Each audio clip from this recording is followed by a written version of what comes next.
ধর্ষককে এমন শাস্তি দেয়া হোক যেন ভবিষ্যতে কেউ আর এরকম হীন কাজ করার সাহস না পায়।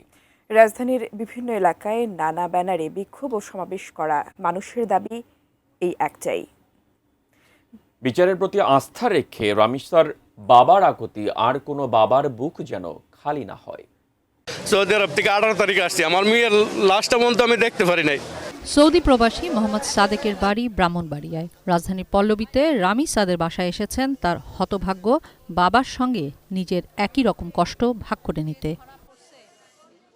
মোহাম্মদ সাদেকের কিন্ডারগার্টেন পড়ুয়া কন্যা 6 বছরের নিশাত গত 15 এপ্রিল নিখোঁজ হওয়ার দুদিন পর বাড়ির পাশের ডোবায় তার বস্তাবন্দি মৃতদেহ পাওয়া যায়।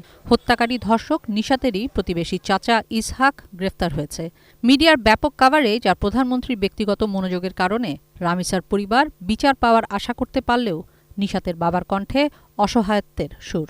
নোভা এলইডি টিভি, ঝকঝকে ছবি, নিখুঁত শব্দ, 5 বছরের ওয়ারেন্টি। নোভা মানি সঠিক মান, নিশ্চিত সেবা।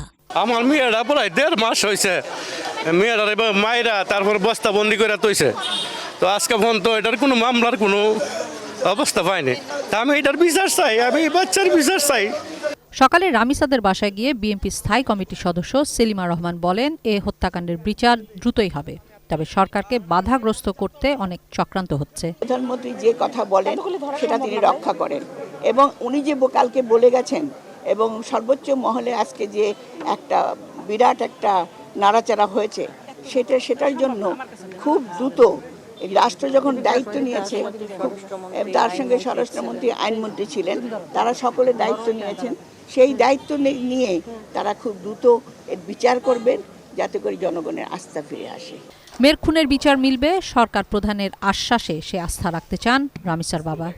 রাষ্ট্রপ্রধান যখন একজন সাধারণ জনগণকে, সাধারণ মানুষকে আশ্বস্ত করেন, স্বাভাবিকভাবেই তখন আমার মনের ভিতরে সেই আশ্বস্ততা, সেই বিশ্বাস, সেই মনোবল ফিরে আসে। আমি সেই আশ্বস্তিত এবং আমার সেই আশায় আমি বুক বেঁধে আছি। এদিকে রামিসা হত্যাকাণ্ডের অপরাধীদের সর্বোচ্চ শাস্তি চেয়ে জাতীয় প্রেস ক্লাবের সামনে মানববন্ধন করেছে ইসলামী ছাত্রী সংস্থা। বাদ জুমা বাইতুল মোকাররম এলাকায় বিক্ষোভ মিছিলে সাধারণ মানুষও একই দাবি তোলেন। আমরা চাই শাস্তি নিশ্চিত হোক, বিচার এবং শাস্তি দুটোই। কিশোর জাহান, এটিএন নিউজ, ঢাকা।